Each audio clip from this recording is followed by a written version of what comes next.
আসন্ন জাতীয় সংসদ নির্বাচন 2026 12 তারিখে অনুষ্ঠিত হতে যাচ্ছে। তো আপনারা যে বিশ্বের যে কোনো জায়গায় বসে আপনার স্মার্টফোন থেকে একটা সফটওয়্যারের মাধ্যমে আপনি জানতে পারবেন যে আপনার কোথায় আপনার কেন্দ্রটা পড়েছে এবং আপনি কোথায় গিয়ে আপনি ভোটটা দিবেন।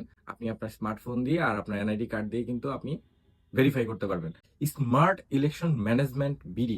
প্রথমেই অ্যাপসটা ডাউনলোড করে নিব। অ্যাপসটা ডাউনলোড করার জন্য আমার অ্যাপ স্টোরে চলে যাব। আপনার যদি অ্যান্ড্রয়েড হয়ে থাকে সেক্ষেত্রে প্লে স্টোর থেকে সফটওয়্যারটা পেয়ে যাবেন। তো আমি অ্যাপ স্টোর থেকে সার্চ করব স্মার্ট ইলেকশন। দেখতে পাচ্ছেন উপরে কিন্তু রিকমেন্ড করতেছে স্মার্ট ইলেকশন ম্যানেজমেন্ট। তো এটা ওপেন করে দেন এটাকে ইনস্টল করে নিব। ইনস্টল কমপ্লিট, সফটওয়্যারটা ওপেন করব। দেন এখান থেকে ল্যাঙ্গুয়েজ সিলেক্ট করব ইংলিশ।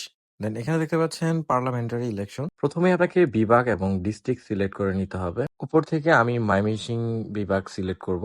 দেন এখান থেকে শেরপুর সিলেক্ট করব। এখানে শেরপুরের 3টা আসন রয়েছে। শেরপুর 1-এ যদি আপনি প্রেস করেন তাহলে দেখতে পাবেন টোটাল ভোটার সংখ্যা, মহিলা এবং পুরুষ, এবং পার্লামেন্টের কে কে রয়েছে আপনি আপনার প্রতীক দেখে নিতে পারবেন। এখানে দেখতে পাচ্ছেন verify if you are voter for this election. এখান থেকে আপনি আপনার এনআইডি দিয়ে ভেরিফিকেশন করে নেবেন। প্রথমে আপনি আপনার এনআইডি কার্ডটির নাম্বার দিবেন, দেন নিচে আপনার ডেট অফ বার্থ দিয়ে ভেরিফাই করবেন। ভেরিফাইয়ের সাথে সাথে কিন্তু আপনি আপনার সব তথ্য পেয়ে যাবেন। ভোটার নাম্বার এবং ভোটার ভোটিং সিরিয়াল, আপনি কত নাম্বার ভোটার এবং সিরিয়াল কত নাম্বার রয়েছে। দেখতে পাচ্ছেন আমার ইউর সেন্টার মানে হচ্ছে আমার কেন্দ্রটা কোথায় পড়েছে মূলত পূর্ব কুমরি হাফিজি মাদ্রাসা, পূর্ব কুমরি। সেন্টার অ্যাড্রেস পূর্ব কুমরি।